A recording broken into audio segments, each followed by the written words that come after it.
we'll start with a question from Molly. Molly asks, are you a control freak?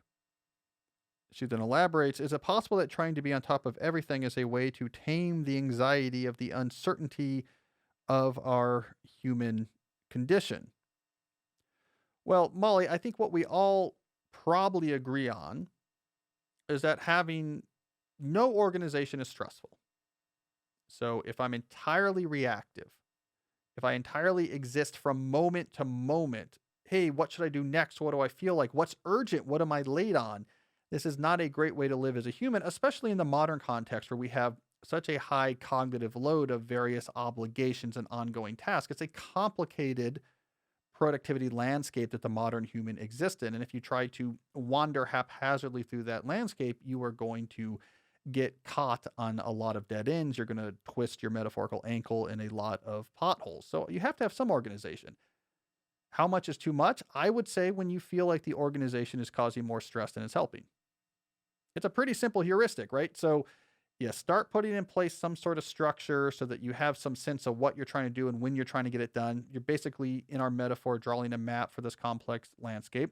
But if you get to a point where you find that you're spending too much time on that map, or the details of the map itself is starting to stress you out, then pull back.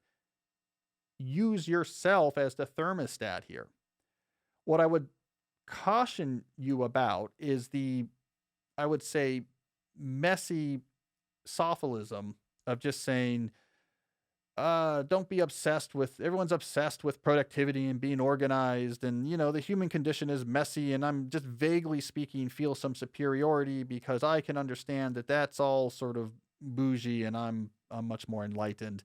That's just a sort of tautologically true. Like, yeah, you shouldn't be too obsessed with being organized. It doesn't really add anything to the conversation. Like, you can't run your life chaotically in the modern world. You need some organization. I can't tell you how much you should have or not. Figure that out based on how you feel, but let me give you some tools to draw from.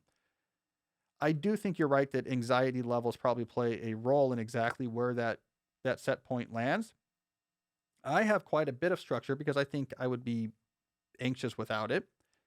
I don't actually get a lot of anxiety in the classical sense. I don't ruminate on the future or worry about bad things that could happen.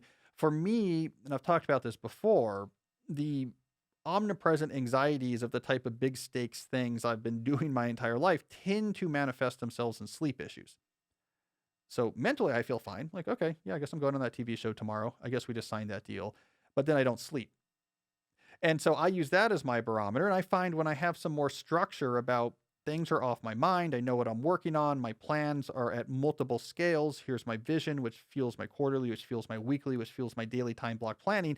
The relief of having to continually worry about, do I have the right plan? Am I missing something? Am I forgetting something? Am I making progress on things that matter? That relief is helpful. And actually, I typically find it helps my sleep. And then I know that's probably about right. If I got even more obsessive about it, then probably it would start to have negative impacts. I would have to rein in. For someone else, and I know people like this, they're at a different set point of anxiety. Maybe much less structure and organization would get them to where they need to be. And having something like my multi-scale planning maybe would feel like it's too much. I don't know. I think that's possible.